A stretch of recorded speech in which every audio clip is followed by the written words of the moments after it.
4, 5, 6 harakat ni senang je kalau kita nak kenal pasti dia dan juga kita nak bezakan dia di antara sama lain.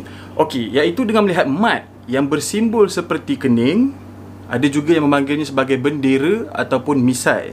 Jadi, daripada kening yang sama ini, dia boleh dibaca 4 atau 5 harakat dan juga ada kening yang dibaca 6 harakat. Jadi, cara nak bezakan dia sangatlah simple.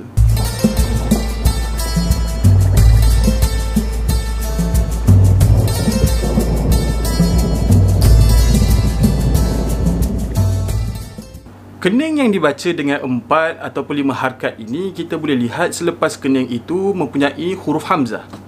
Dan yang kedua pula, 6 harakat. Kening yang bertemu dengan huruf bertanda sabdu dan juga tanda sukun. Yang ketiga pula, 6 harakat juga, iaitu pada huruf muqatta'ah ataupun kita panggil mad lazim harfi. Sebagai contoh, huruf muqatta'ah ini ialah Yasin, Alif Lam Mim, Kaf Ha Ya Ain Sad. Pada kening itu perlu dibaca 6 harakat. Untuk kening 4 atau 5 harakat ini, kita diberi pilihan untuk nak baca 4 ataupun 5. Tapi saya cadangkan dan saya sarankan kita baca 4 harakat supaya kita boleh bezakan dengan kening yang dibaca 6 harakat nanti. Okey. Jadi sebagai contoh kita lihat ayat As-Sama ini. Pada kening itu kita baca 4 harakat. As-Sama'i, As-Sama'i. Okey. Ada keadaan yang kita perlu berhati-hati apabila kita berhenti. Sebagai contoh perkataan Allamtana ini, kalau kita berhenti perlu dibaca 2 harakat. Kerana secara logik ni kalau kita lihat, apabila kita waqaf, huruf yang terakhir perlu dimatikan. Sekarang dalam imajinasi kita, apa yang kita perlu buat ialah tanda kening itu kita tukarkan pada tanda mati. Apabila kening tak ada, kita baca dia seperti mad asli sahaja. Allamtana. Tapi bila kita sambung balik, dia akan jadi 4 semula. Allamtana innaka, sebagai contohnya. Tapi untuk contoh kita berikan pada awal tadi, As-Sama itu, sama ada kita waqaf ataupun kita wasal, sama sahaja harakat dia 4. Sebab secara logiknya, bila kita berhenti, yang perlu dimatikan itu ialah huruf hamzah, bukan huruf alif yang bertanda kening tersebut. Jadi kening tu maintain sahaja ada, kita baca 4 harakat. As-Sama'i kalau wasal. Kalau kita waqaf, As-Sama'. Begitu sahaja. Jangan terlepas pandang pada kening yang bersaiz kecil pada simbol alif, waw, ya yang kecil itu. Sebabkan saiz dia yang kecil itu, kita selalu terlepas dan kita baca dia 2 harakat ataupun 1 harakat. Sepatutnya dibaca pada 4 ataupun 5 harakat. Okey, sebagai contoh ialah perkataan yastahi, ya Adamu, ahdahu.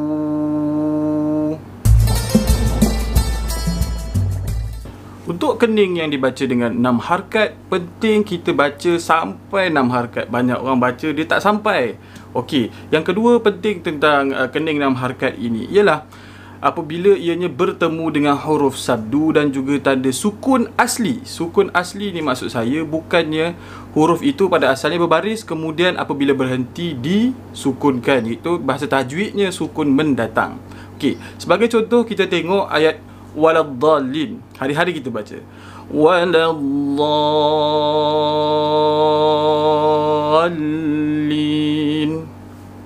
Al-haqqah,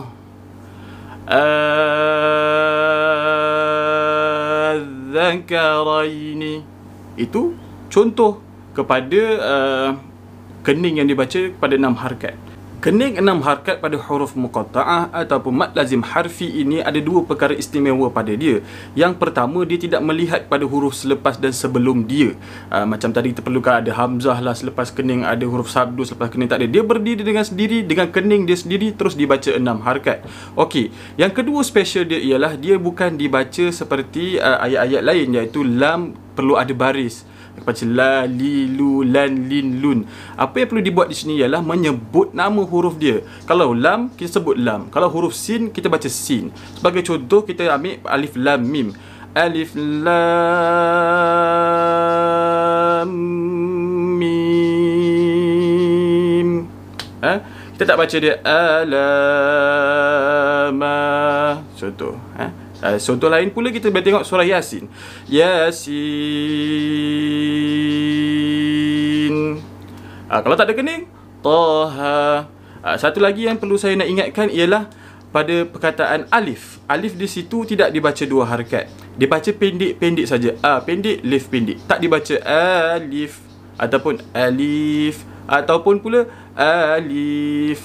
Dibaca seketul-seketul. Alif. Alif lam. Okey? Yang paling selalu kita akan jumpa ialah kening yang dibaca 4 ataupun 5 harakat. Yang saya sarankan pula ialah 4 harakat. Okey. Secara asasnya kita boleh katakan asal jumpa kening itu ialah kita baca 4 harakat, kecuali jika kening itu bertemu dengan huruf yang bertanda sabdu ataupun bertanda sukun. Dan untuk huruf muqatta'ah 6 harakat sahaja, tak boleh kurang daripada itu jika mempunyai kening lah. Kalau tak ada kening jangan 6kan juga. Jangan alif lam. Teruk. Habis nafas gitu. Okey. Terima kasih. Assalamualaikum warahmatullahi wabarakatuh.